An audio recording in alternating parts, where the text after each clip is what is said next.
Looks like football, baby.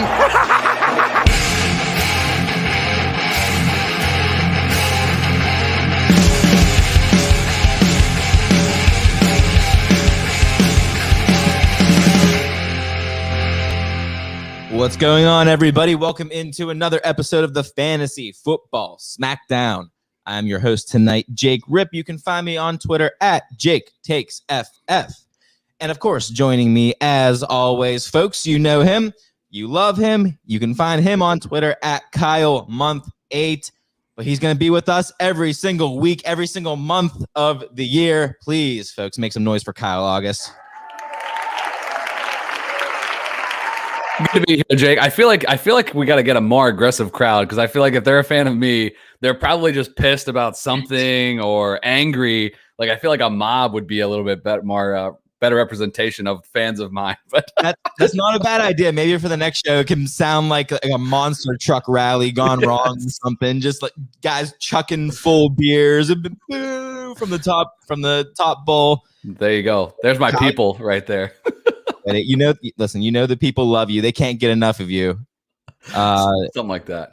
Which is why you got to go follow Kyle, not file Kyle. Go follow Kyle, KyleMonth8 on Twitter. For the past couple of weeks, guys, we were talking about our rankings, right? The rookies, all the impacts that I was going to make. But this week we're going to put that to the test with a little bit of mock drafting. Man, we just couldn't wait. It was time. And have we actually done like a full mock draft this year yet? I can't remember if we did one pre-draft. I know we did the rookie draft. Yeah, no.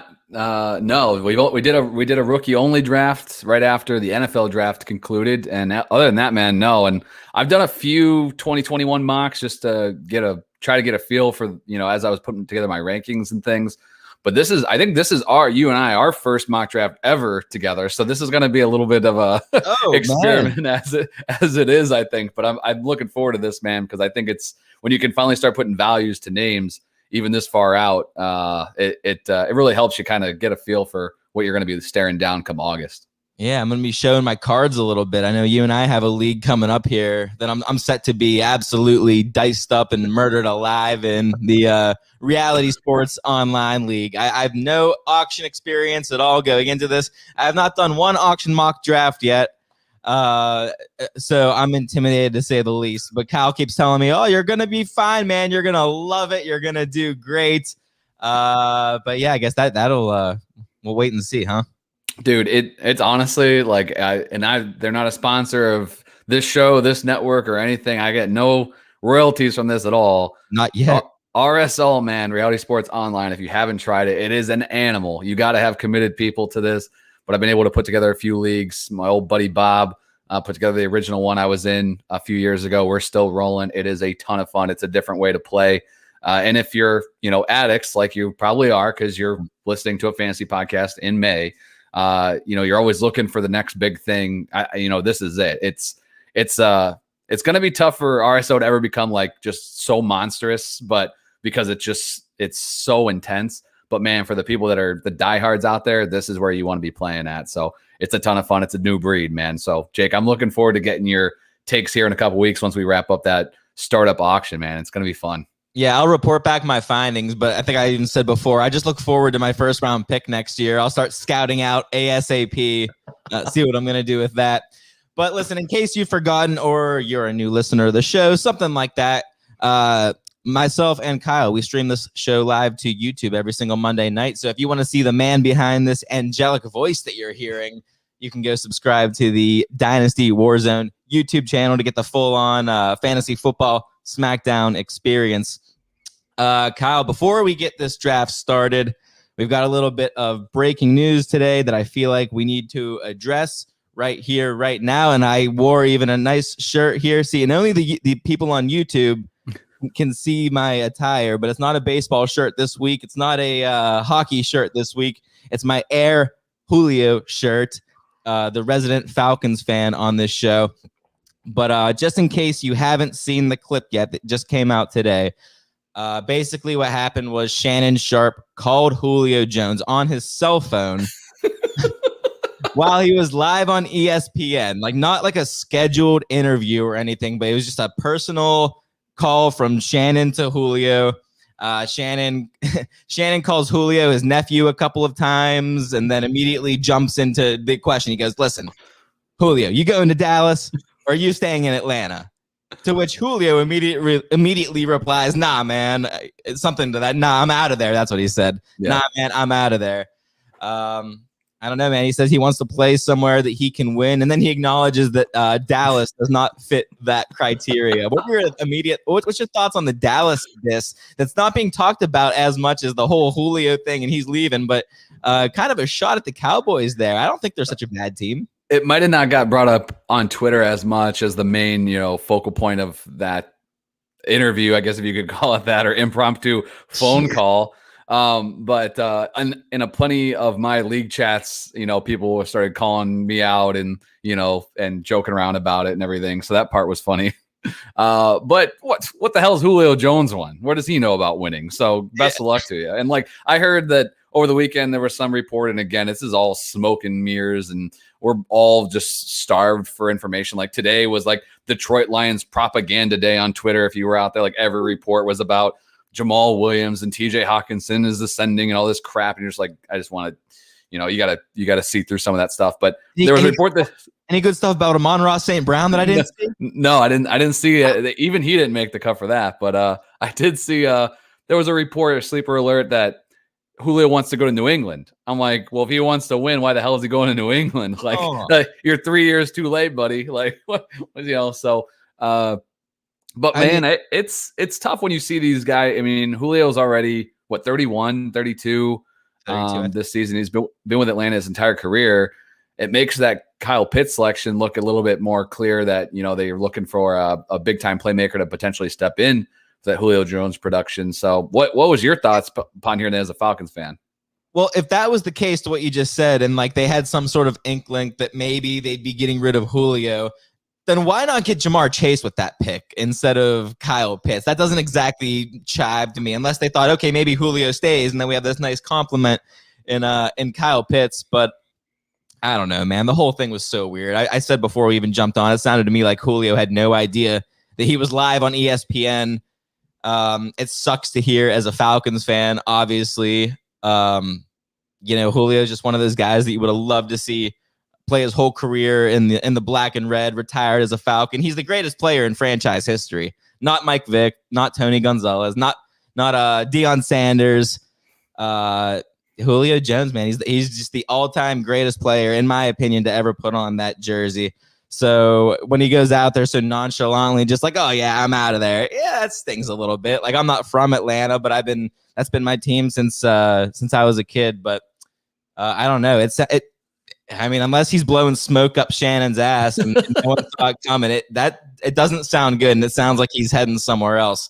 As far as the New England rumors, you're right. That kind of contradicts the whole "I want to win now" thing. Or you'd think he'd want to go somewhere better than where he'd be getting. I mean, he'd be the undisputed number one, obviously in New England. He'd be the undisputed number one almost anywhere he went. But I mean, getting passes from noodle arm Cam seems like quite the downgrade, in my opinion, from Matt Ryan. I'm curious, where do you think he lands, realistically? And also, maybe a two-part question here. What do you think would be best for fantasy? Let's assume Atlanta's a done deal. It's in the past. Thanks for the memories, Julio. Where do you think he's heading? Oh man, I'm going through my head here. I wrote down a couple of teams that I did think were possible. I mean, I don't know realistically as far as contract situations and how that sets up, but maybe some teams that would be in the market for a receiver. I've seen some people flirting with the idea of the Chargers. I mean, good God. The Colts, the Eagles, the Titans. Yeah. The Titans was one. I saw AJ Brown, he tweeted or whatever, he's I'd give up 11 if he came to Tennessee. Tennessee is definitely a spot that jumps out as far as a team that desperately needs pass catchers that really didn't do much. All my Josh Reynolds shares are hanging in the balance in this moment. I feel like if Julio comes into Tennessee, just RIP Josh Reynolds, unless you think they're going to compete for that spot. I think he's No, I don't necessarily think they're going to compete. I mean, of course, the first spot that always jumps to mind, it's been years, is man, what if he got to Green Bay? Would that make Aaron Rodgers happy? I mean, if that doesn't make Aaron Rodgers happy, what else do you want? The best receiver, arguably, of this past generation. I that would be all the more reason you'd think, to butter up Aaron Rodgers to stay in Green Bay, throwing a Devontae Adams and Julio Jones for a whole season. Jesus. Yeah, but just think, like, I think, San Francisco is another one that's gotten tossed around a little bit just because the Shanahan connection. He's coached Julio before. That would be a good one. I think even when you look at, again, I haven't dug into all the cap situation, but like Washington, they've added some nice pieces to their wide receiver group, but they, other than McLaurin, they don't really have a for sure thing there. And I think Orlovsky said it on ESPN, so I'll give him props after the lowest moment in ESPN history when Shannon Sharp's just calling someone and holding his phone up to his mic like an idiot. But who am I guess? But like, here's someone in the background like, tell him you're on TV right now. Yeah, and Shannon's like, no, I'm gonna tell him at the end. But like, that's my nephew I'm talking to right now. He's cool. Yes. Orlovsky said that Washington and the Giants are actually like the top two teams in that division. Like if the quarterback plays at high end, those teams can run away with it versus Dak has to play at a high end just to like keep them in competition, which I don't necessarily disagree with. Like, I think Dallas's, offense is obviously awesome, but the defense in Washington's right there. If they picked up somebody at the caliber of Julio Jones, that'd be a difference maker. You're not wrong. I was going to nitpick you right there for a second because Julio did make it clear he wants to play for a winner. Like, Washington, that's not really a winner, but they're maybe one great piece away from being a winner. I mean, they had a winning record last season with I'll just say not great offense, but I mean, it's cool to picture Ryan Fitzpatrick airing it out to Julio Jones and Terry McLaurin. I like that a lot. Yeah, those are the few spots that just come to mind. I mean, there's other spots that need wide receiver help, but I mean, I don't think Julio's going to Detroit anytime soon. So he's gonna end up somewhere absolutely bizarre that makes no sense. Like, that seems to be how this kind of thing works out. Like, it'll be the Broncos that don't need a wide receiver, or the Cardinals. Actually, that's another team. I remember Hopkins, he even said something like, "Oh, I'll take a pay cut, or I'll adjust my salary if Julio comes to play here." So then that offense would essentially be what? Hopkins, AJ Green, and Julio Jones, like the three best wide receivers of the past 10 years, minus AB. Seems to be all they need now. They would just re-sign Larry Fitz just so that they could be like, look at this. Yeah, they can get Chad Ochocinco back in the lineup. Really get things cooking. Like a nice looking. I'm trying to think what year that would have been like the best team ever. 2012. Yeah, I was gonna say a while back, man. But yeah, it's interesting to think about. I don't know what the numbers look like cap wise. Haven't really dug into all that yet. There were more reports came out today. Like Julio's been asking for this for a few months. And the Falcons have been looking for a first rounder, which I think is insane. If they actually got a first rounder for him, that would be nuts. I don't remember. Do you remember what they got for Mohamed Sanu? Was that a second? Yeah, that was a second. Dude, that is one of the all-time greatest Falcons trades. Probably the all-time greatest trade in Falcons history. If they're able to get a second for Mohamed Sanu, I guess maybe they could get a first for Julio Jones. What do I know? But if they could flip that into a first, that would be, and obviously it would need to be a contender. So it'd be a later first, but man, I don't know. Well, that'll be a saga to keep an eye on, because for me, we just talked about this 2 weeks ago. Matty Ice is a top 8 quarterback for me at the moment with the 3 weapons that he now has and a porous defense. Despite the change in OC, I think he's in for a big year. And if he loses Julio, he becomes a lot less attractive for fantasy purposes. So that, obviously the value of Julio Jones and Matt Ryan, I think, lies in the balance here a bit. You might see a bump to the other 2 remaining pass catchers in Atlanta, but for now it's speculation and we'll see. You don't usually see superstars moved like this, but time will tell, I guess.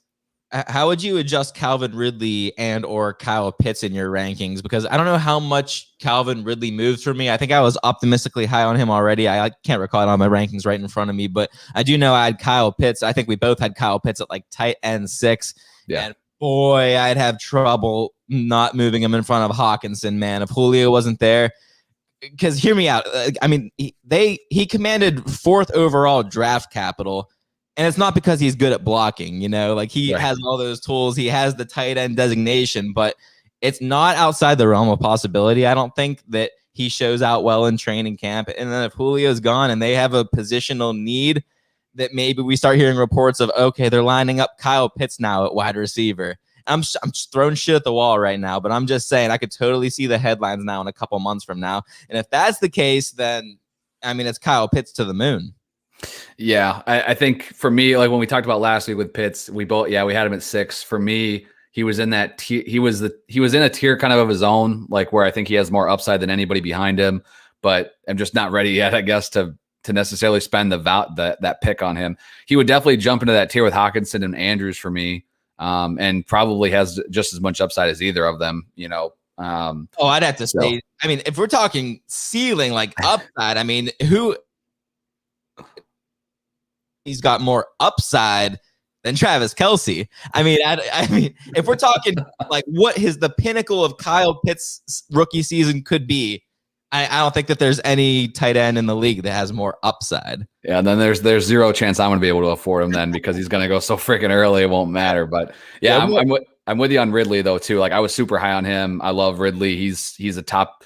I think I have him inside my top 6. Like I just think he's going to be a stud whether Julio's there or not. He's an absolute monster. I don't know if I could move him up any higher than that. The real impact would be on Matty Ice going down and Kyle Pitts jumping tiers for sure and outpricing himself for me on draft day.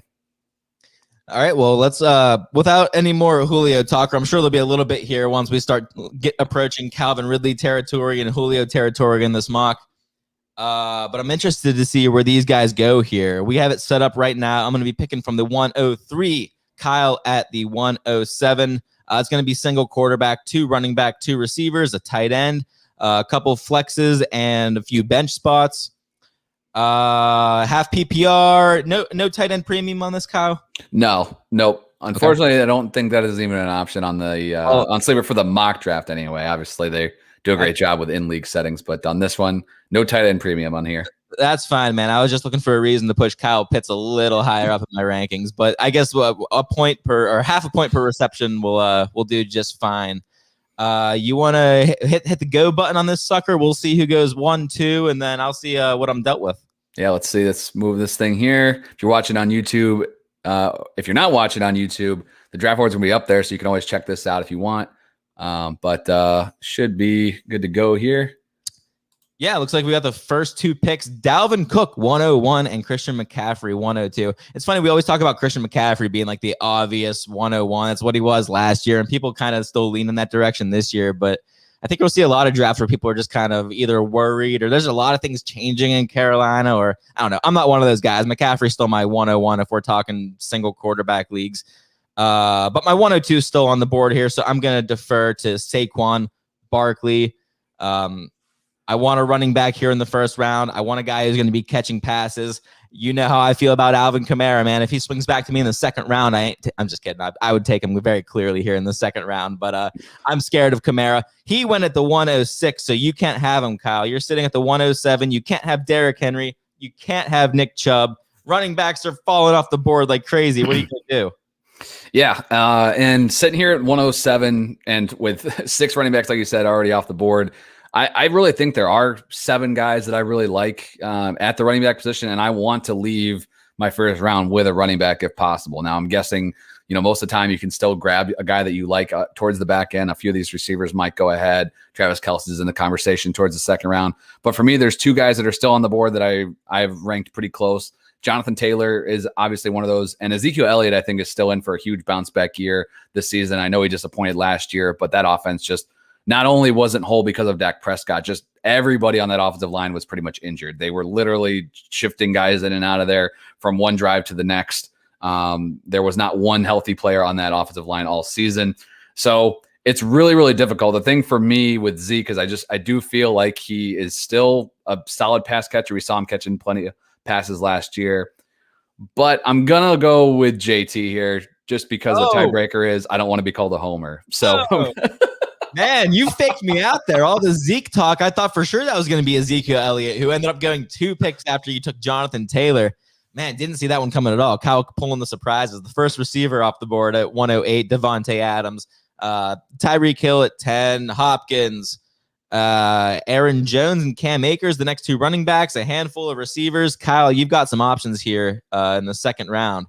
Now, at this point, do you have a strategy that you're going with? Like, do you have locked in your mind, like, all right, listen, I'm leaving the first 3 rounds with running back, or are you just taking the best player on the board?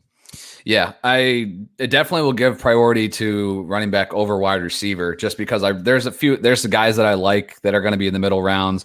When you go wide receiver earlier, like, straight up, like, in a vacuum, these guys end up going back. These guys went in a row. DK Metcalf, Cam Akers, Calvin Ridley went right before me. There is no question that I love those two wide receivers way more than Cam Akers. Mm-hmm. Even some of the other running backs that could have gone off the board here I'll get to here in a second. Like Justin Jefferson still on the board as well. Like I love those wide receivers, but when you thinking about the exchange of, hey, if I take a receiver here, then I've got to, I got to prioritize to get a running back later. Those running back names dry up real freaking quick. You don't want to be stuck with, I'm sitting here having to rely on guys like Melvin Gordon, David Johnson, those types of guys in those middle rounds when you compare to the receivers that I know are going to be available. So you got to just, get out of the vacuum just a little bit and see about that positional scarcity. The crazy thing is I'm sitting here now at the 206. So second round. Travis Kelsey has not been selected yet. And I was thinking about it. Dude, he is such a freaking difference maker at the position. If you don't go tight end in that first really 2 rounds, unless you're unless you're one of the first few picks, you can probably get Waller in the early to mid round 3. And then for there, it's kind of like I'm punting because I'm not going to get Hawkinson where I need him or Pitts where I need him to be. They're going to go just too early for my taste. So this is a little bit tougher for me. I'm staring down Travis Kelsey, like him a lot. I mentioned the receivers. Justin Jefferson, according to the ADP, is at the top of the board. But Keenan Allen still available. Allen Robinson, the Cowboys wide receivers, I really like. But the running backs, there's a lot of the sophomore guys are still left besides JT. If this was full PPR, I would be slam dunking right now Austin Eckler all the way home. Like if you can get him in the second round of all your drafts, that's freaking unbelievable, and I'm doing that all day. But for the fun of it, I think I'm going to go Travis Kelsey here just to see what my team looks like by taking tight end early. Experiment with this as our first mock draft. And I start off with JT and Travis Kelsey. I hope to God I don't hate my running backs here in just a few moments as we get further along. I'm worried about your receivers here. I'm noticing a tendency in the way you draft because we just got done doing the DWZ Australia League. I get the feeling you think you can get pretty deep in these drafts without taking a receiver. You have this little cockiness about you where you can get into the 5th round without even taking a receiver. We're going to see how this goes. I'm just saying it looks like it's how it's playing out right now. 3 picks went after Kyle. It was Joe Mixon, Justin Jefferson, and Austin Eckler. I wanted either Joe Mixon or Austin Eckler to fall to me right there.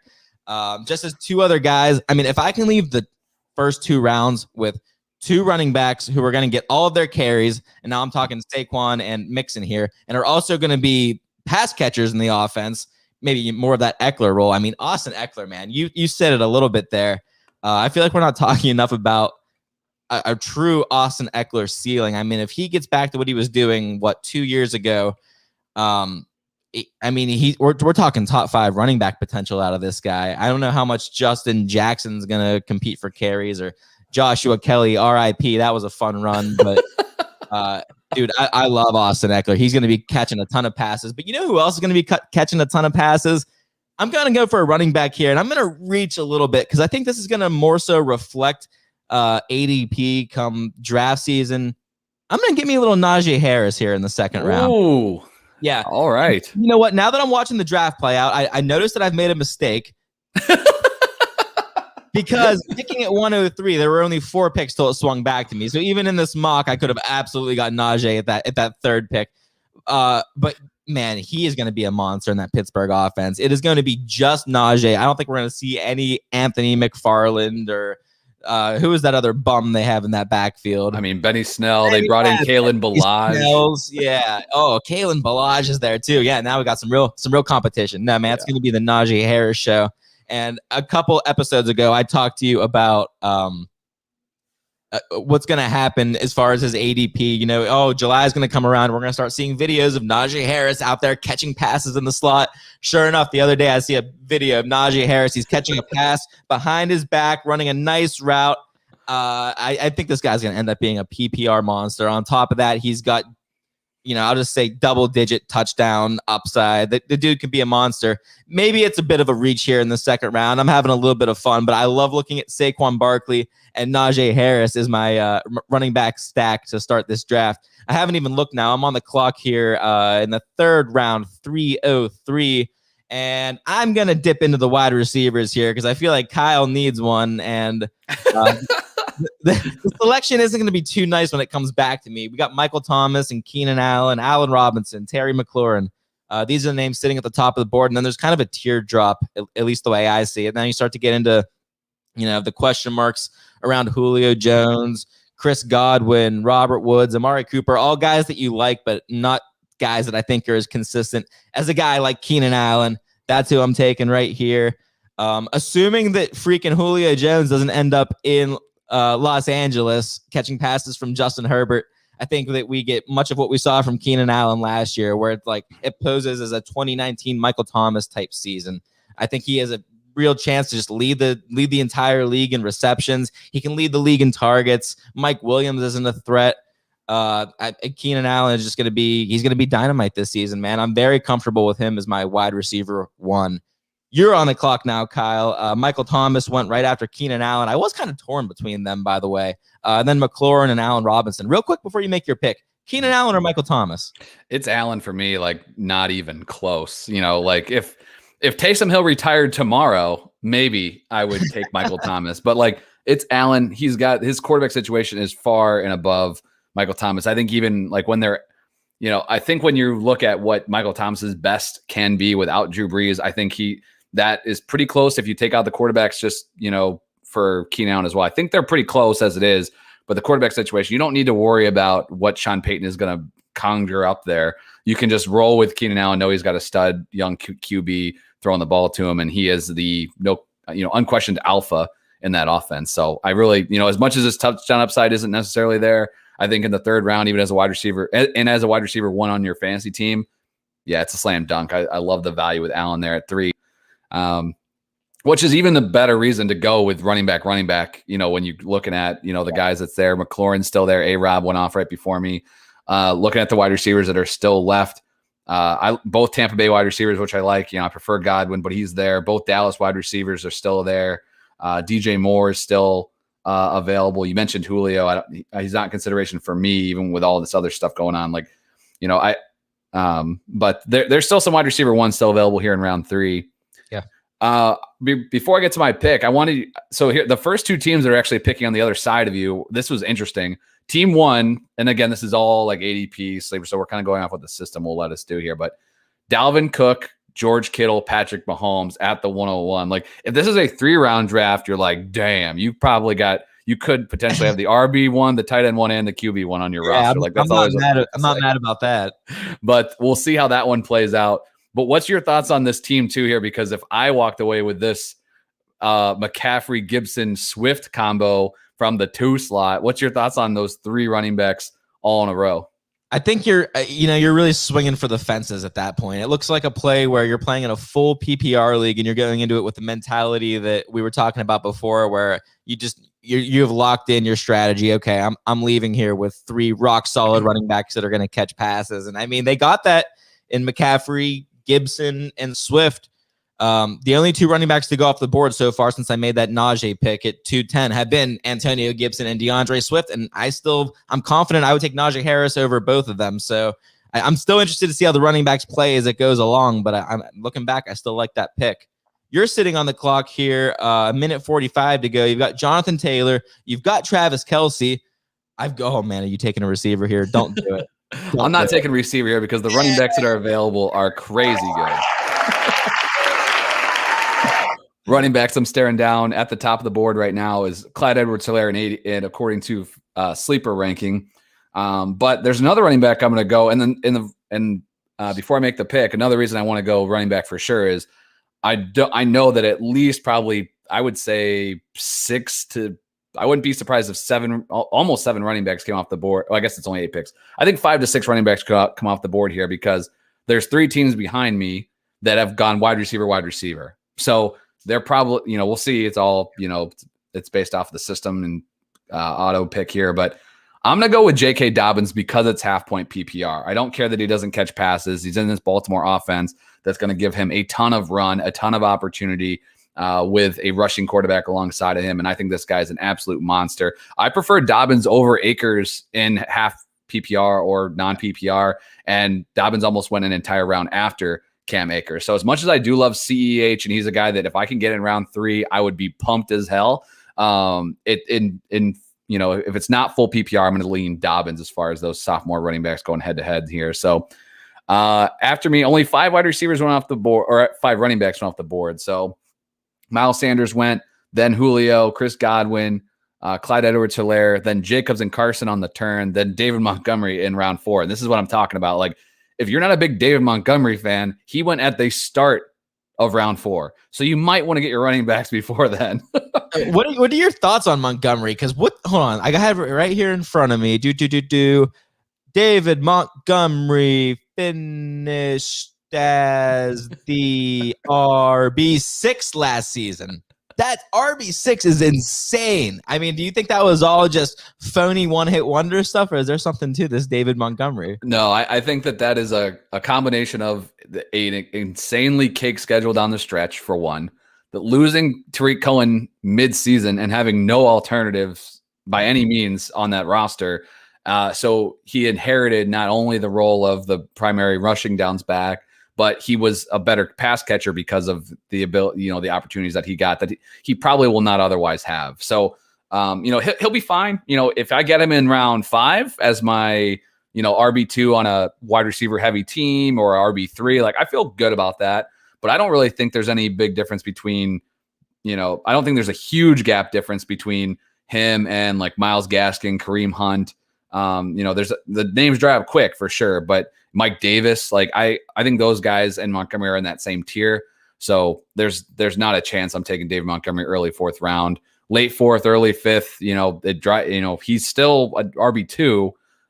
But man, it gets really gross, like fast. I think that's a great point when you brought up Mike Davis. I've done a few mock drafts, and I know maybe it's because it's, sleeper ADP or whatever ADP hasn't caught up to the fact that Mike Davis is RB1 for the Falcons.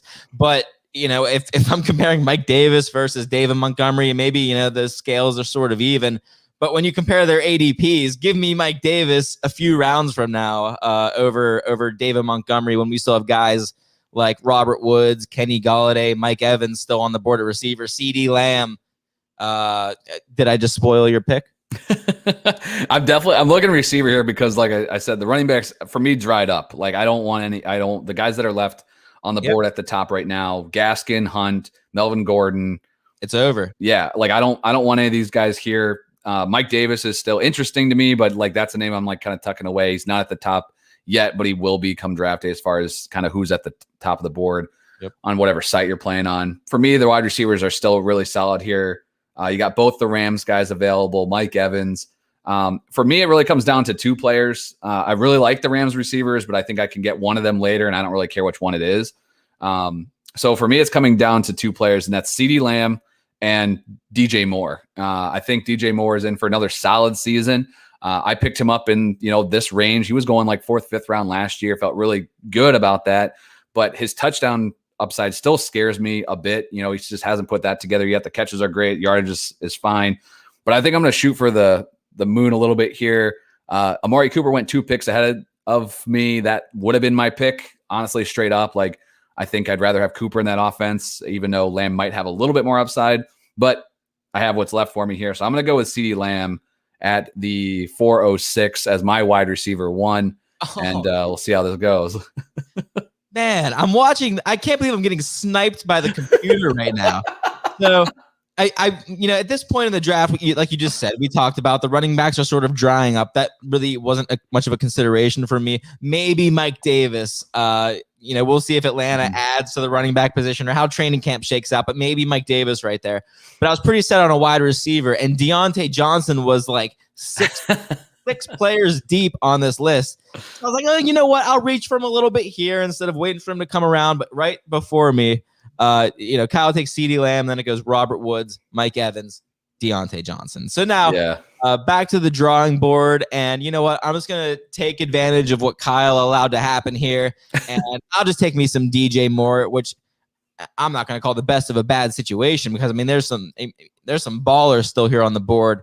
It was kind of close between DJ Moore and Kenny Golladay for me. I just feel like there's some more question marks surrounding Kenny Golladay and really that whole Giants offense. And you know what? Maybe I should have looked at, and tell me how you feel about this, Kyle, as far as like position or maybe like team stacks, like Saquon Barkley and Kenny Golladay. Are you into doing stuff like that, or is that like totally out of your mind? I remember back in the day, like when I first started playing fantasy football, my dad always told me, or he was always about to hook up with the quarterback and the receiver. It was like, you go on a mission to make sure you have that hookup because when there's a touchdown, it counts as 2. Do you ever do any sort of strategy around that? Is it ever in the back of your head at least? Not really. Like the only time, honestly, I really considered it at all is when I'm in the later rounds. And if I've taken a flyer on a wide receiver, I generally don't go with 2 from that same team. So like, I'm sure we'll probably get here because these are 2 guys I really like. And so one of them will probably be on my team, but like, I wouldn't take Mims and Moore from the Jets. Like I would I'll take my shot on the one and I'll like kind of diversify somewhere else. Other than that, like I don't really look at my team too much and then, you know, and say like, I'm going to give the edge to somewhere else because I already have another playmaker from that team. Like if the offense is good, I want as many pieces as I can get. You know, so it's fun. And if that's what you want to, you know, if that's how you like to play, I don't mind stacking my QB and my receiver. You know, I totally get the intrigue of that, but generally I'm just going to go with whatever player I feel is best and kind of, I'm not really looking at the back at the rest of my roster yet. Well, I'm on the clock here at 5:03, and this next pick is an absolute slam dunk for me. It's not even close. I don't even got to consider it. Just to give you an idea here, what we're looking at real quick. I got my team with Saquon Barkley, Najee Harris at running back, and then Keenan Allen and DJ Moore at wide receiver. I could only wish that this was a full PPR league. Now I'm going to take advantage of sleepers, unadjusted ADPs, and I'm going to get me a little Jamar Chase right here. Oh, you son of a gun. Damn it. I don't think you're going to get that kind of value in September, but 5th round, if Jamar Chase is still there, man, I'm taking it. We've talked plenty about his upside, and he's going to smash all the Bengals records, and I believe him. So I'm going to take him here as my 3rd wide receiver off the board and just let those receptions flow into Team Shake and Bake Jake. Oh, man, I'm pissed because you know what? And I gotta thank you for riffing for that last couple of minutes because I needed to surf through these names here because at the top of their wide receiver list, I'm like, I don't know, man. I don't want Tyler Lockett right here with this pick or Cooper Kupp, Odell Beckham. And I saw T. Higgins right there, and I'm like, wait a minute. Yeah, he's the wide receiver too. Very excited with Jamar Chase with that pick. Yeah, I like that value a ton. Only one running back came off the board after you. That was Kareem Hunt. We're kind of still talking about the same names. Edmonds, ETN here. And then you get into just the disgusting, you know, David Johnson, Robinson, Ronald Jones, according to this. Mike Davis is still here because, again, that's not adjusted yet. That will jump up. I think Chase is I think this is about where he will go. Yeah, I think so. When you're looking at, like for me, you know, Deontay Johnson, Moore, Thielen, Golladay were the 4 wide receivers right ahead of him. And then still on the board, for me, my rankings would go like Kupp, Ayuk, and then Higgins, to be honest with you. And I'd rather take the upside with Jamar Chase just to see how it plays out. I mean, that's way more exciting for me. I can get some guys that'll hold down the fort later on in my draft if I want some floor. But if I'm looking for extreme upside, you just picked up Jamar Chase in the 5th round. He's your wide receiver 3. And I think that sky's the limit for him right out of the gate. So you ended up you have Najee and Jamar Chase, which is pretty funny. You call him wide receiver flea. Wide receiver 3. I call him flex number 1. Yeah, there you go. I mean, it's definitely solid. And that's a guy that I was kind of looking for when you pass on the position, and it's much easier to do with wide receiver, obviously, because the position is so deep. But like when you pass on those guys, I definitely take the approach of like, let's shoot high, and that's what I did with CeeDee Lamb. If I would have had Chase as my wide receiver too, I would have been thrilled with that. That's like a team that dynasty gamers salivate over. CeeDee Lamb, Jamar Chase. mean, all you're missing is Najee at that point. Oh man, it would have been really nice to get him there. I thought that you might have not seen him still hanging out there, but no dice. So I'm sitting here. My team is JT at the running back position, my first pick. I went Travis Kelsey in round 2 at the 206. We'll see how this plays out. Dobbins in the 3rd round, and then CeeDee Lamb in round 4. Real quick, Kyle, any regrets on the Kelsey pick?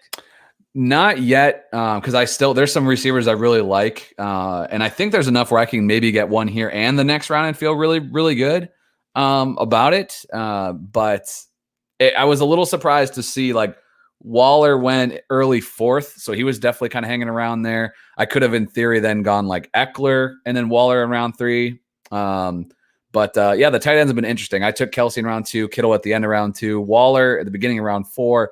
And then Hawkinson in the middle of round 5, man. I get it. I like Hawkinson a lot, but that's not even a round difference between him and Waller. And I think they are completely different players. So honestly, that tight end position is always an interesting one to me because it really dictates how your team is going to look. And there's really just, maybe 2 to 3 guys that are really going to have that, that option. And then they're seeing how the rest of their team shakes out. But clock's ticking away here. I'm staring down some wide receiver picks I really like. Cooper Kupp's at the top. I love Cooper Kupp. I think paired with Matthew Stafford, it's going to be magic there. Robert Woods went pretty much one round ahead of time.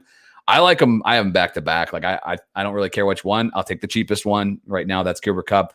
The other option for me that's in consideration, Brandon Ayuk is somebody that I really like a ton. I think that he's going to be in for another successful season. I haven't gotten all the way through his stats yet. As far as I really want to see kind of the breakdown. I know he really didn't get going until the second half a bit, and Kittle was dealing with some injuries. But man, I'm just going to go Cooper Kupp. I think that he's a solid wide receiver too. I think he can continue to be a touchdown, red zone threat, even without Jared Goff being there. And I think with Stafford, obviously that's a QB upgrade, and he's going to lean heavy on Woods and Kupp. Those are clearly the 2 best options in that passing game. Not real threat. That's what happens when your team drafts a $140 wide receiver behind you in round 2. So there you go. I am back. And what do you know? I'll just make this quick because Brandon Ayuk is still on the board for me in round 6 behind my pick in the middle of round 5. Goddard and Andrews went in round 5. Someone else can deal with that problem. There's no way in hell I want that value with either of those guys. Dak and Lamar also came off on this turn. And the receiver and the running backs are drying up even more. Edmonds, ETN, David Johnson, and Mostert off the board here. The only commentary I guess I'll leave with this pick is Mike Davis is technically still available. He'd be a great wide receiver, running back 3 for me. I totally get that, but I'm just still going to go with Ayuk. I think that him as my wide receiver 3, I feel really, really comfortable with that. So I've gone running back, tight end, running back, and then 3 straight wide receivers with Lamb, Kupp, and Ayuk. Jay, kicking it back to you now. Yeah, I know it's a 1 quarterback league, but I was really hoping this was going to be the round that I was going to make the move, and it was going to be whoever fell to me, Dak Prescott or Lamar Jackson. So you know how that shakes out. Both of them go off right before it comes back to me. And that kind of sucks because that's where that tier break is for me, like where the superstar tier break is. I mean, Justin Herbert's still there, man, but it's so hard in a 1 quarterback league to justify making that pick over some of these guys that I'm still looking at. I mean, there's some talented receivers still on the board. Cortland Sutton. Juju Smith-Schuster is the last remaining of the 3 Steelers wide receivers. That went Deontay Johnson, Chase Claypool just this past round, and then Juju still on the board. I like Will Fuller still out there. But there's one spot where there's that big tier break, and you mentioned it right before your pick.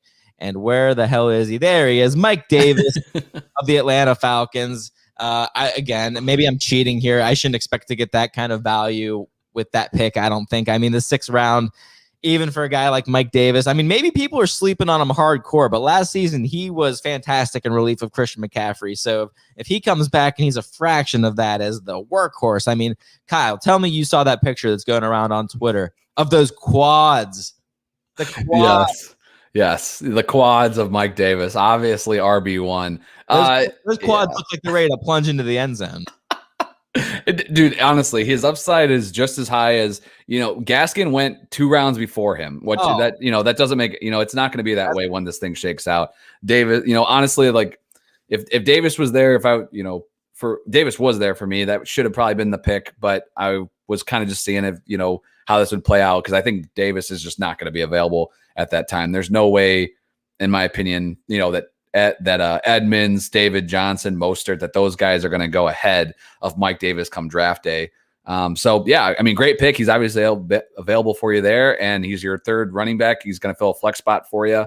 I mean, that's money. He's definitely far and away the best running back, probably taken in any of the last, it's going to be the last 3 rounds here. So yeah, the running backs before him being Raheem Mostert, David Johnson, Travis Etienne, Damian Harris. I mean, yeah, you'll never see it in a couple months, but maybe that pick right there raises the ADP. You're welcome, sleeper. Anyways, I'm back on the clock. Leonard Fournette went off the board there at 7:02. For you Leonard Fournette truthers still out there, I'm with you. I looking at positional needs here, I still don't have a tight end, but looking at the board, it's like I'm not ready, especially if there's no tight end premium, to make the dive for Kyle Pitts. Now, if Julio is traded, I'm super happy taking Kyle Pitts with this pick. I'll do it with zero regrets, because there's really no, I don't want to say receiver of consequence, but there's no clear cut wide receiver 2. I love this guy every single week kind of guy. I mean, Cortland Sutton is kind of fringe that guy, but we know how much I hate Drew Lock. I mean, and hate the mean word. I know how much I recognize how bad of a thrower Drew Lock is. And I think that's going to affect Cortland Sutton. DJ Chark, Will Fuller, Tyler Boyd. You know what? I'm just going to make the move here on the guy that I think is the wide receiver 1 on his team, and just make the move on Cortland Sutton. Jerry Jeudy, he looks good.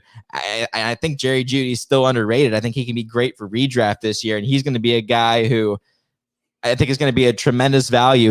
His stats and Cortland Sutton's stats might not be that different by the end of the season, but their ADPs will be separated by a few rounds. But I think a lot of people forget just how dominant Cortland Sutton was. I mean, just go to YouTube and look at some of his contested catches, one-on-one in the end zone. I mean, it's some sick stuff. Just some absolutely amazing acrobatic catches. The guy can just dominate the defender. I don't got to speak too much on Cortland Sutton. You've seen this guy play, but I'm super happy with that in the 7th round. That gives me a receiver core of Keenan Allen, DJ Moore, Jamar Chase, and Cortland Sutton to go with the running backs, Saquon Barkley, Najee Harris, and Mike Davis. So all in all, I'm pretty excited about that team. I think there's a lot of stability there. I think there's a lot of upside. So I mean, that's what I'm chasing in the first 5, 6, 7 rounds.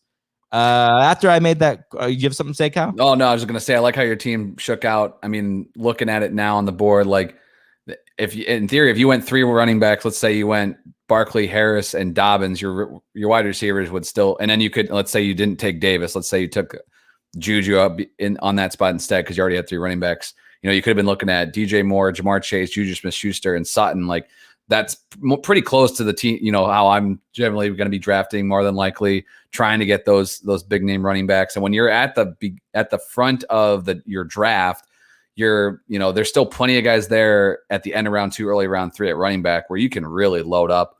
And this receiver position is still super, super deep. It's going to be challenging to take those big name like the Metcalf and Ridley and Jefferson, like that is the tough part, man. Because I mean, those are like the lottery ticket players. I mean, there's no reason why DK Metcalf can't be the undisputed wide receiver 1 this season by like an enormous margin, and then you pass up on him to take like Joe Mixon. It's tough. Yeah, it is, man. But this position runs deep at wide receiver. I was super pumped, as much as like you definitely said, like there was a quarterback teardrop. Wilson and Herbert came off the board right ahead of me, and I'm usually in the moment, it's like, damn, like those guys are elite quarterbacks, and what am I looking at here? I'm looking at the running backs. I'm staring down, James Conner, Kenyon Drake, Williams for Denver. There's just not a lot of running backs there. There are some receivers they're still but like Noah Fant, Kyle Pitts at tight end, like you might be thinking like, man, these quarterbacks are just better plays. I'm going to feel better about starting them every week, but there's still plenty of guys left. I'm not going to freak out about that. And I'm going to be thrilled that those quarterbacks did come off the board, because that leaves, I think, is the last real remaining wide receiver that I'd be super excited about, as much as I do love Tyler Boyd and he is still available. I think DJ Chark's the man in Jacksonville. He just got a huge QB upgrade He had a down season last year, but as getting him here in the middle of round 7, I still think he's the wide receiver 1 in Jacksonville, and I'm loving getting him here. Even if I would have gone, with another running back earlier, if he's even my wide receiver 3, I'm pumped about that. So to get him this late, feel really good about that, and I'm always glad to see quarterbacks go ahead of me in my drafts. So looking at all those running backs I just mentioned came off the board. You had Logan Thomas come off the board and Noah Fant. So technically Kyle Pitts is still sitting there. Technically. I'll get to that, I guess, in a second. But a couple more quarterbacks, including your boy Jalen Hurts, coming off the board in round 8. What is that got to be? 2, 4, 6, 8, QB9 off the board. So, man, I think ADP is lining up where we have him ranked right now. Well, wait until Julio signs in Philadelphia. Get the hell out of here. That would be god awful. I don't think I want any part of that either. But anyway, so I'll mention this just for a second. Kyle Pitts is available and he's on the board. He will not be here in round 8. If he was, I would take him here, and that would be great value. I would even take him here with Travis Kelsey already on my team. Even with it not being tight end premium, I would say, screw it. I'm going to make sure that I'm going to have even more of an advantage every week with Travis Kelsey, because I just stole another tight end from you guys. And I think that Kyle Pitts is right, is right there as flex worthy, even in non-tight end premium. He's that big of a difference maker in round 8. I mean, that's just craziness. So I'm going to skip on him here just because of that. But I love that value. It's freaking insane. I've gone 4 straight wide receivers. I don't love the running backs are still, even though I only have 2. It's just going to keep getting uglier. But honestly, like it's just the high end handcuff guys right now. AJ Dillon. I like Gus Edwards quite a bit, even though I have Dobbins. That I would take Edwards in probably round 9, just because I think that he's going to carry some value regardless. They run the ball a ton there. That second running back usually gets some good looks. You're looking at, Trey Sermon still on the board. Nyheim Hines, but with it being half PPR, no dice here. Same thing with Tariq Cohen. There's just nobody I really, really love. There is a guy that I might consider here that I haven't mentioned yet, but I think I'm just going to go. I'm going to go wide receiver 1 another time. I'm going to shoot for the upside. You mentioned his running mate in Denver. I'm going to go Jerry Jeudy. Saw a ton of looks last year. Didn't bring them down because they were freaking uncatchable.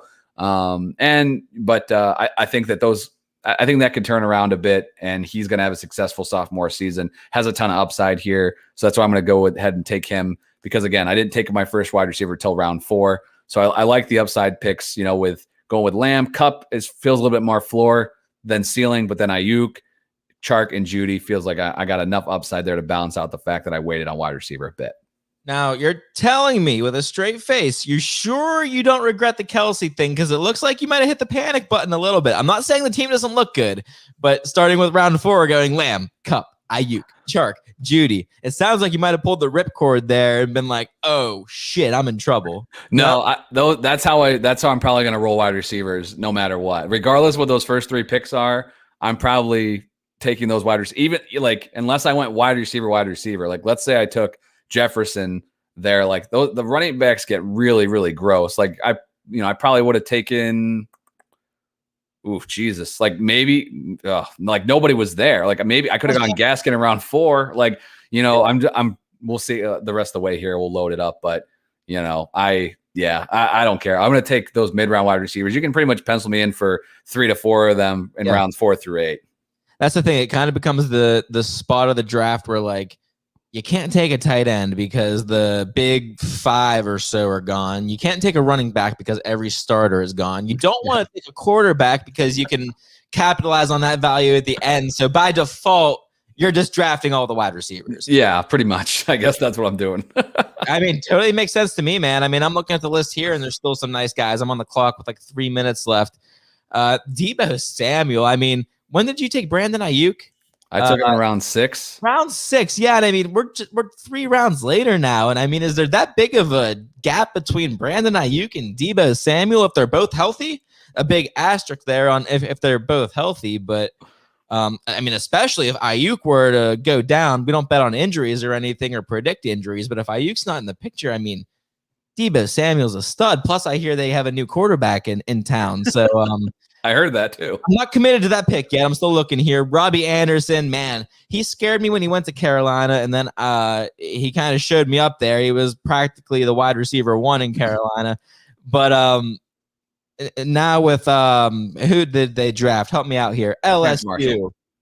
Terrace Marshall, thank you. The addition of Terrace Marshall, they've got DJ Moore. They got rid of Curtis Samuel, but still, I'll hit that too many mouths to feed cliche. It just makes me nervous. Sam Darnold's got some question marks about him. We said before, I'm not taking any tight ends right now. Again, if Kyle Pitts was here, slam dunk pick. I'm taking that every day. The running backs on the board: AJ Dillon, Devin Singletary, Nyheim Hines. I really wish I had a fart sound effect on this soundboard. Note to self: get that going. You know what? I'm going to step outside my comfort zone here. I feel like that there's some freaking solid quarterback talent on the board. There's at least one guy on the board that I think can finish as a top 5 quarterback. He's Joe Burrow, man. Yes. You remember just a year ago when he was the hotness? Recent reports say he's coming back for week 1. Healthier than ever. Recent reports say that he's a better quarterback than ever. I'm sticking with Joe Burrow, man. And the addition of Jamar Chase. That's right. I got the Jamar. Your dad would be proud. My dad, yes. My dad would be very proud. The Joe Burrow and Jamar Chase stack, absolutely nasty. That will be my last quarterback until the last round of the draft. However, now that it circles around, Deebo Samuel goes to pick right after me. So that guy.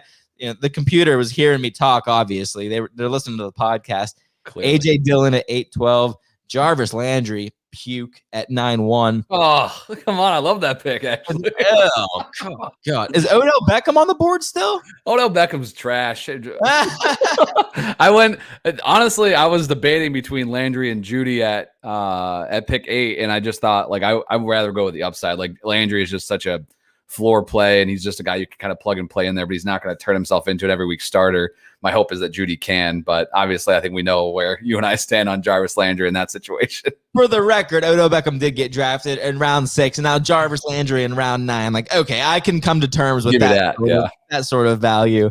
But yeah, and then Robbie Anderson at 9-2, the other guy that I was looking at. So I'm starting completely from scratch here after the Joe Burrow pick. Let's see what we got here. Dude, I'll let you take a peek at the board. I can't emphasize enough how freaking insane it is that this hasn't adjusted for Kyle Pitts being off the board. If you guys look at this later, there is no reason that he should be there. He will not be there. I want to see how far it goes. He will not be here come draft day. There's already been at least 4 tight ends that I know for sure will not be taken over him on draft day.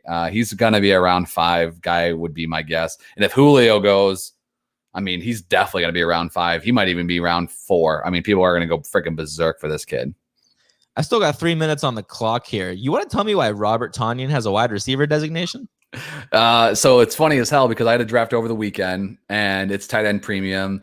And this guy has Robert Tonyan on his team. I don't know why the hell he has two position eligibility on sleeper, but for whatever reason, he was saying that and I didn't own any Robert Tonyan in any leagues last year, but apparently the site wouldn't let him plug him into a wide receiver slot. So I was like, well, why the hell then does he have dual position eligibility here? It's just annoying. I hate when host sites, change position designations midway through the season or add one here. Most of the time it's a complete waste of time. Lim Bowden's getting dual. Who gives a flying shit about that? You're not starting that guy in any position. And if, you're telling me you just can't put him in the flex, so whatever. But yes, that's frustrating as hell to me because as a commissioner, I'm I don't have any control over that. I can't do anything about it. So yeah, there's my rant for the day. 1:50 on the clock here. And I'm going to do something that actually I do this a lot in dynasty leagues. Maybe I could have done it, Kyle, in the league that we're in together, but I'm a big win now guy. So I don't mind looking past age and others. I'm looking at the rankings here on Sleeper and we got Corey Davis, Marquise Brown, Devontae Parker. It's all very uninspiring. I feel like I know what I'm getting from all these guys. What about a guy who was the best wide receiver in the world 2 years ago? I'm talking about Antonio Brown. Oh, get the hell out of here. I'm taking Antonio Brown in the 9th round in hopes. Oh, and Kyle Pitts goes right after Antonio Brown. Man, I should have taken Kyle Pitts. Damn it! I can't. Antonio Brown. I mean, what wide receiver on the board do you want over Antonio Brown? Are you gonna take a shot on Marvin Jones? Is he even technically signed? You want LaVisca Chenault? Is he even technically signed in Tampa Bay? Yeah, I think. Are you sure? I'm like 90% sure that he's signed. I would do your, if you're listening to this, do your due diligence before you go picking Antonio Brown and make sure he's on a team. But if he is, he didn't, once he got acclimated to that Tampa Bay offense last season, and I'll pull up the stats on one of these shows, he was balling, man. He had a couple nice games. I think a nice playoff game or two. But I'm telling you, man, do not sleep on Antonio Brown. We're talking about the shower relationship between Joe Burrow and Jamar Chase. Tom Brady and Antonio Brown, for some reason, have this ridiculous bromance that just I don't know, man. It's just I'm shooting for the moon with this pick. I'm swinging for the fences. If it works out, I mean, there's a world where Antonio Brown can catch 7 balls a game. Why not? I get it, as far as we're in the 9th round. Robert Tonyan's getting drafted. Jarvis Landry went 2 picks before Antonio Brown. Do you want the wide receiver 3 on a Cleveland Browns offense, or do you want the wide receiver 3? Barry and Jarvis Landry. Well, behind Jones. I mean, behind Austin Hooper, he's the wide receiver 3 now. Jesus, behind Kareem Hunt, wide receiver 4. All right, Kyle, we're at an hour now, and we're sitting here in round 9. What are we gonna do? We're gonna cruise through this super fast. Okay, we can do it. Tom Brady's off the board, so bad luck. Bad news for you. You can't go Brady here. Who's your pick in round 9? That's all right. I'm gonna go with a guy that if he's in round 9 come August, I feel pretty pumped about this. I bet he gets to maybe round 7. Because if you look at some of the, like, AJ Dillon went off the board in round 8, Zach Moss went in round 7. You had Kenyon Drake go on round 8, a guy that is kind of buried in sleeper rankings, but I'm going to draft him here because I don't think it's completely crazy that he's available. I'm going to go with a rookie running back that it could be walk right into the starter role. That's Michael Carter of the Jets. I think he's my running back 3 here. I'm going to have to take some stabs at the running back position, and I think he has a pretty clear path to a lot of playing time and a lot of touches. So I'm going to go with Carter here in round 9. We got a couple other running backs. This is sifting through here. Irv Smith went off the board in round 9. He's a guy that I think is really interesting, but I'm sure as hell not taking him there. Gus Edwards was another guy that I was considering if it gave it back to me. He is off the board, so now it's back to me with the 10.6.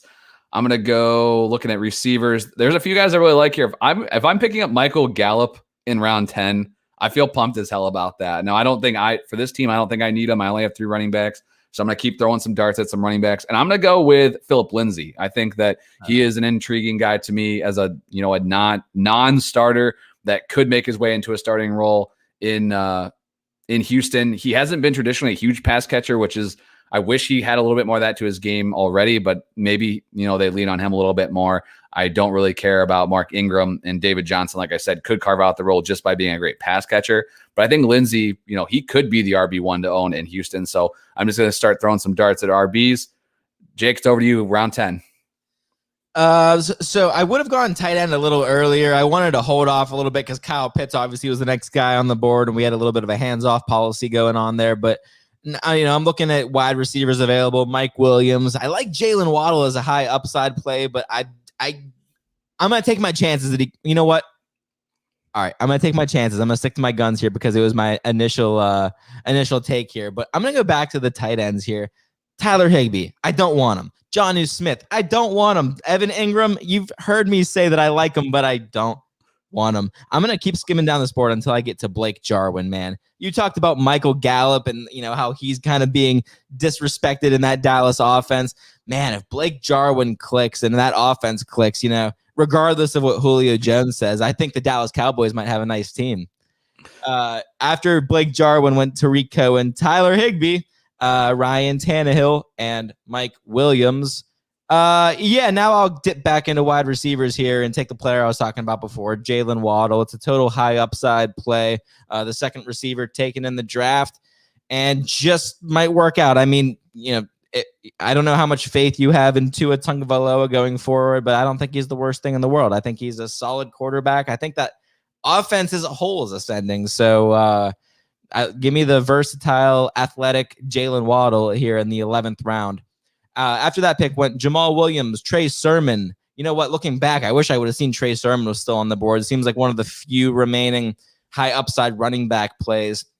And then Marvin Jones, another high upside player that I think is going to be probably go undrafted in a lot of leagues. I think a lot of people won't be giving Marvin Jones that respect. But you're on the clock now, Kyle, in the 11th round. What do you think? So this comes down to there's a guy that I really, really like still, and that's Michael Pittman. He's still available in round 11. I think that's going to be great draft day value. Like if I knew for sure, if somebody told me like, hey, I will pencil in Michael Gallup and Michael Pittman in round 10 and 11 for you, I would probably I'd pick like one or two wide receivers in the first 9 rounds and just leave. And if those guys are my 3 and 4, I feel like I'm still good to go. So those are some guys that I'm going to kind of be circling. They're probably going to end up on too many of my teams this year. So there's kind of a drop off at wide receiver after that. Looking at running backs, man, you said like Sermon was the guy I had circled here, and Jamal Williams was the other guy that I was kind of hoping for is some high upside. So the running back position has dried up quick. I have 4 guys there. I'm probably leaning on those wide receivers anyway. The only other guy that I was looking at was Darrell Henderson, but I think I'm just going to go back to it. I still don't have a quarterback yet. I think I can make it back at least another round or 2. I'm going to go Michael Pittman here in round 11. So we'll see if this pays off. You better do it, or I'm taking 2 quarterbacks with my next 2 picks. So currently, as this draft board's moving, and you're going to have this, especially like in your redraft league. So you Dynasty guys are listening to this, looking for value for 2021. Like you're going to have these, I just call them assholes. It's fine. That take 2 quarterbacks in the first dozen rounds. So you have in this mock right now, you have 1, 2, 3, 4 teams that have 2 quarterbacks, including the team that had drafted Patrick Mahomes.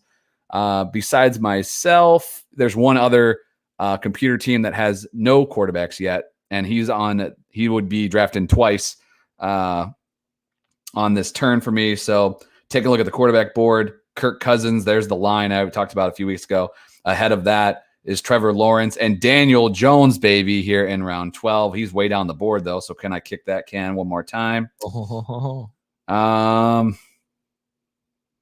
Yeah, I think I'm just going to go with my quarterback here. I'm just going to go Trevor Lawrence.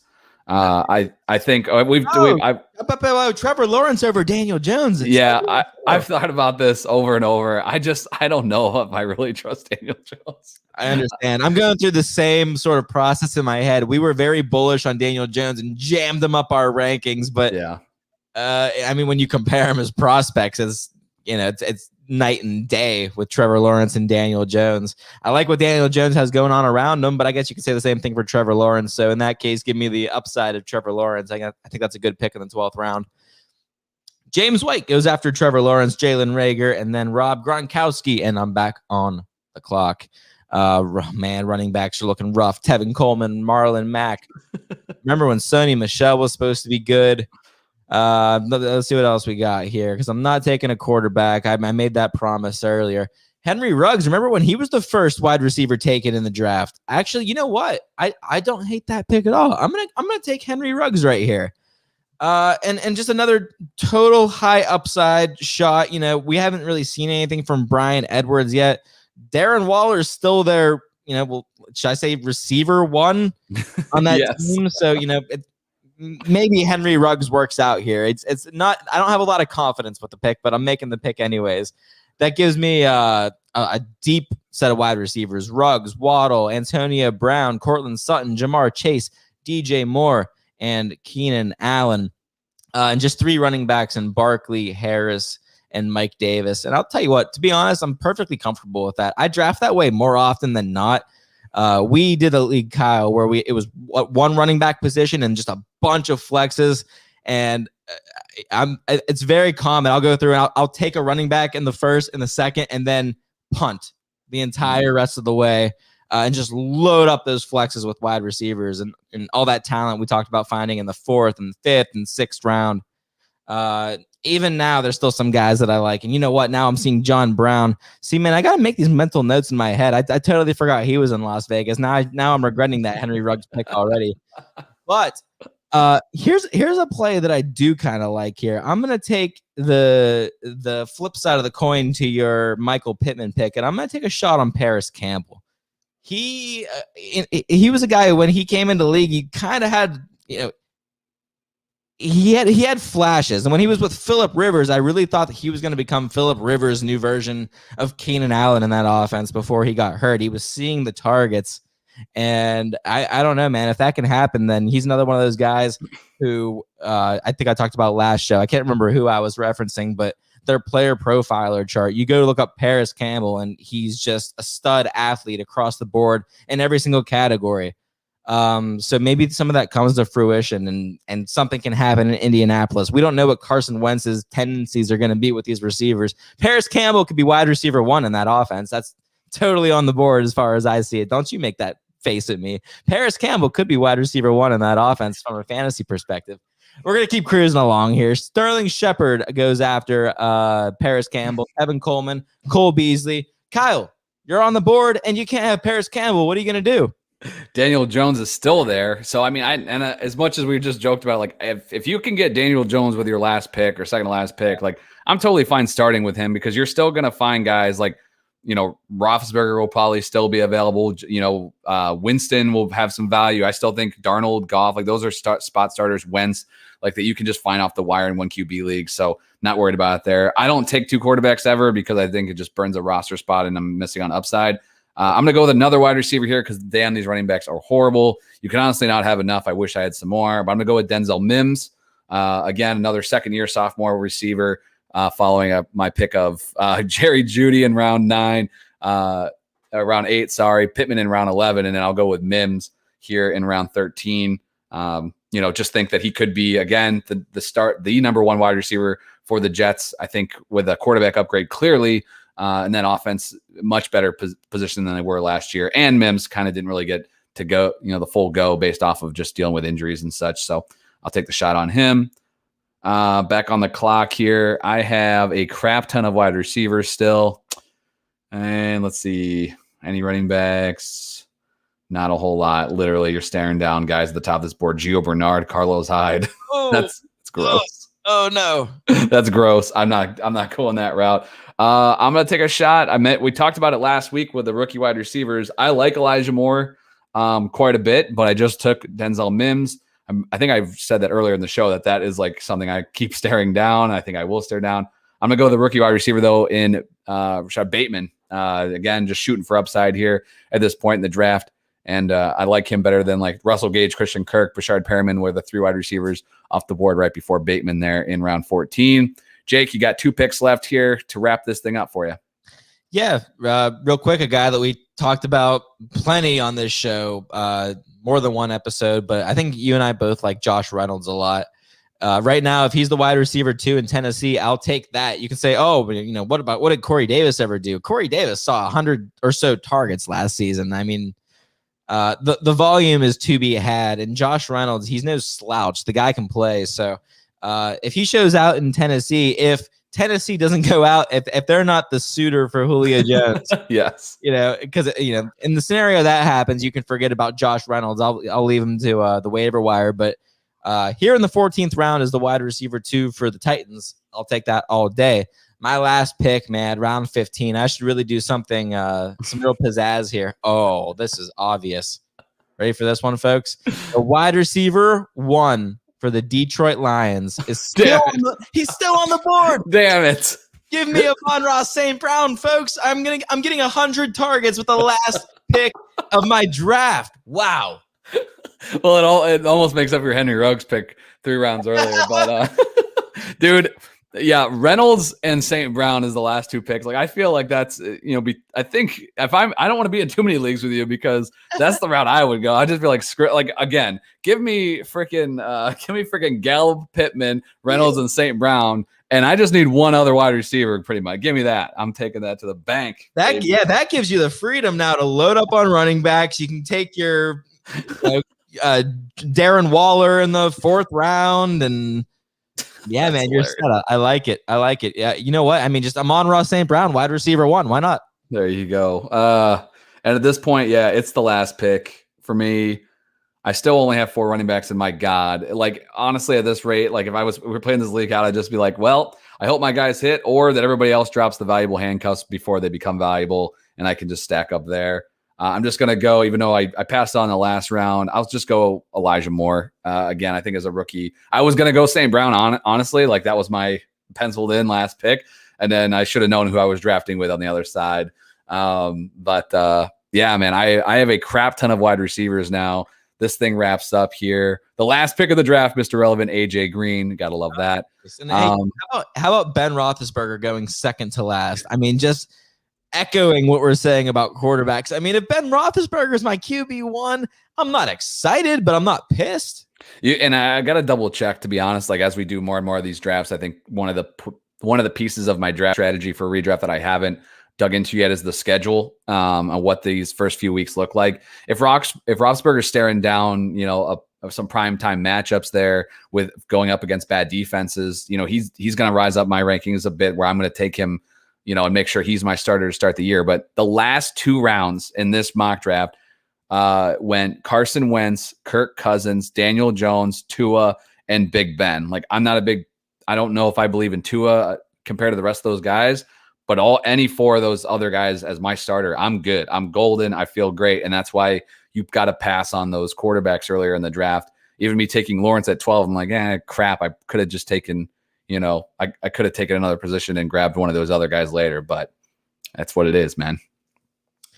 Did Deshaun Watson get drafted? Not in this. I think he's still available. Oh, the ultimate screw up. Yeah. I mean, I don't know how that's going to shake out, man, but he hasn't been kicked out of the league or anything yet. Last time I checked, he was still one of the best quarterbacks in the league. So yeah, that waits to be seen. Anyways, so that leaves my team looking like Saquon Barkley, Najee Harris, Keenan Allen, DJ Moore, Jamar Chase, Mike Davis, Cortland Sutton, Joe Burrow, Antonio Brown, Blake Jarwin, Waddle. Man, I shouldn't have picked Henry Ruggs. You're right. That was such a bad pick. Henry Ruggs. I don't like Paris Campbell either, but then I topped it off with Reynolds and St. Brown and felt real good about that. Kyle coming through with Jonathan Taylor, Travis Kelsey in the 2nd round, and he's not regretting it one bit. J.K. Dobbins in the 3rd, and then a run on receivers. CeeDee Lamb, Cooper Kupp, Brandon Ayuk, DJ Chark, Jerry Jeudy, Michael Carter, and Lindsey at running back, Michael Pittman, Trevor Lawrence in the 12th round. That's value if I've ever seen it. Denzel Mims, Rashad Bateman, and Elijah Moore. I like it, my friend. I think maybe we should put this on Twitter. Maybe have a team versus team, see what the people think. I know our friend Andrew's listening, man. I got to see what his take is on this one. I'm looking at this, and I don't know if there was something that jumped out to you. For me, taking Kelsey, was fun just to see how this draft played out. But to be honest, like the one thing I probably regret was going, even though I love Ayuk, and was he there? Oh no, it was the other way around. Yeah, to be honest, like probably going Kupp in round 5. I probably should. The other guy that I was leaning towards to get a 3rd running back was Travis Etienne. I think even though I like Kupp over Etienne, that kind of just goes back to the fact of like the running backs dried up so damn quick. I have more receivers than I know what to do with at this point, but I only have 4 running backs with Taylor and Dobbins the first 3 rounds, and then Carter and Lindsey rounds 9 and 10. Like I probably should have snagged one more running back. I think it's going to be pretty consistent for me that regardless if I go tight end with one of those first 5 picks, that I want to have 3 running backs in that first 5 rounds. And then I can just load up. I can get my wide receiver 2 in flexes later on. And those wide receivers are going to be more than available. There's more names than I have picks that I like at receiver. So that's the one thing that I might do differently next time, just looking at this. You taking Travis Etienne over Mike Davis? Well, No, I would go Davis over ETN, but I guess I was kind of discounting that only because I think he'll be gone by then. Just curious. But I think round 5, though, middle of round 5, that's probably about where Mike Davis will go. Maybe a little earlier, like Melvin Gordon went at the 501. So yeah, if Davis was there in round 5, I would take him, and that would be he'd be my third running back. I'd probably still go like Carter, Lindsey, or at least, maybe both still, but to get 5 running backs. But again, there's just so many freaking receivers. It's going to be intense. It's just crazy, the value at receiver compared to the names that were left on the board at running back. And the thing is, man, there's going to be 1 or 2 less of these guys we like because it's just what's going to happen, right? Yeah. Guys are going to go down. Maybe their backup gets some value, but the running back position is just not deep enough to pass on it. So unfortunately, I think you just have to kind of protect yourself from that standpoint. Well, I'll tell you what, this was a fun one, man. We're gonna have to do another one again sometime soon. You know what? I'm looking at my team here. I'm trying to think what pick I liked best. And that Antonio Brown pick. You laugh now, Kyle August, but you wait until August, and you'll see what's up. I'm telling you, business will be booming. We're at an hour, 20 minutes, a super long episode. Oof. Fun stuff. Why don't you sign us out of here, Kyle? Yeah, man. Appreciate it. This was fun. We'll get this thing back under control. This is our first ever mock draft, like I said, so we're still finding the rhythm here. But appreciate you guys. Again, rate and review on iTunes, wherever you listen. Check us out on YouTube. You can see this entire draft board on there. I will post it to Twitter. I'll post the image of this, and we'll see whose team wins out. But this was a ton of fun. Give Jake a follow. We'll be back here next week. Catch you guys later.